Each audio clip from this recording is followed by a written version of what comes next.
Let's start with something good over the weekend. We'll do a lot on the Eagles and free agency just a week away. What you want, what you don't want, what you expect, what you don't expect, Eagles free agency, all of that on the table. Let's start with Andrew Painter.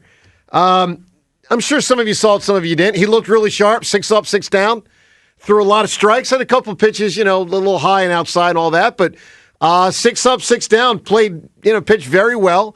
Obviously, first time we've seen him since that we've seen him in a spring training game since he got injured.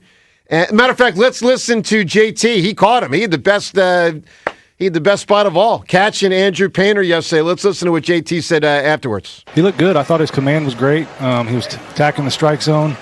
They were putting the ball in play pretty quickly, so we weren't able to work on as many pitches maybe we'd like to, but that's always a good sign. He was attacking the zone and getting early weak outs.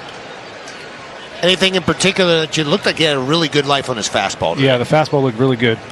He beat some really good fastball hitters today in the zone with his fastball, so that's a really good sign. If he's able to do that all year long, we're going to be a good place. And that audio, courtesy of NBC Sports Philadelphia, Rubin and Tom McCarthy involved in that in-game interview with JT. John, what'd you see? What'd you notice? What are you thinking here, my man?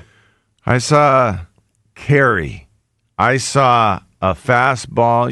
It was 97, 98, but man, it was high, it rode, and it was deceptive. I guess, first of all, he just looks gigantic. He's a big dude. Big dude. And it's all about, and they talked about it a little bit, the distance that he closes to the hitter with his frame. And then just, the velocity that he can generate. He's as real as the real deal gets as far as I'm concerned. Yeah. I mean, he was throwing stuff that looked like they couldn't catch up to him. It was what a top pitching prospect should look like in my estimation. And he's ours, and it does feel like we've had to wait an awful long time for this, but, man, it feels like it's going to be worth it, and I don't want to jinx it, but this young man... Well, see, look, it was a good start. ...has all of the skills necessary, and from what we've gathered over his time as a Philly, he's got the work ethic, too, which is a great pairing. Yeah, look, this is important. So let's peel back the onion here for a sec. So first off, you've lost Ranger. So you've lost one of your better pitchers. Nola is headed down, already headed down. And Wheeler says he's only going to play for 2 more years. And by the way, one of those years could be a lockout year. So he's a really important part. I mean, basically, as you project the future, the thought is him and Sanchez, and then hopefully you keep Luzardo, and that's your top 3. I'm talking about like in 2030. So you got long-term, he's a big part of hopefully trying to make the playoffs year over year. In the short term, obviously what you want him to do is compete with Aaron Nola to be the 4th starter this year. That is if Zach Wheeler's healthy.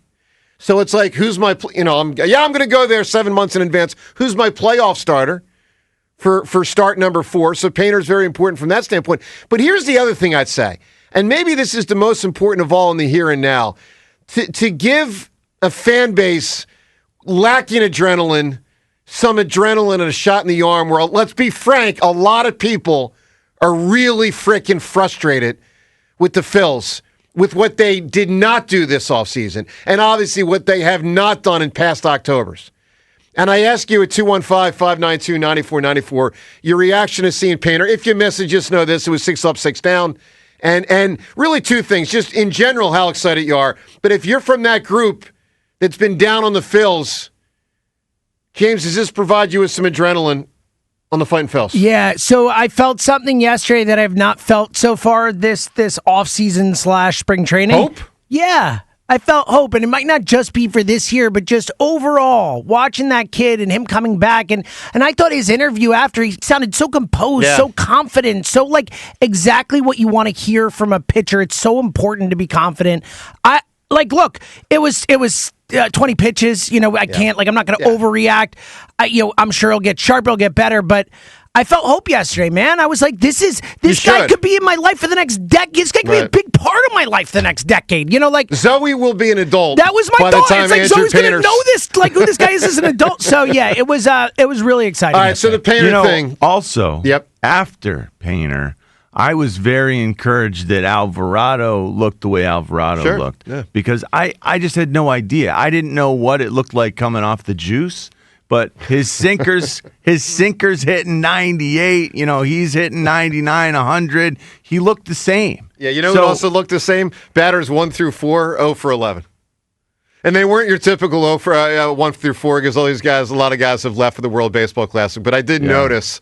I checked after. I don't think they're hitting. I looked at the box score. 0 for 11 for the top 4. Anyway, all right. So the Phil's on the table. It's good to see them. Does it give you some adrenaline seeing Andrew Painter out there?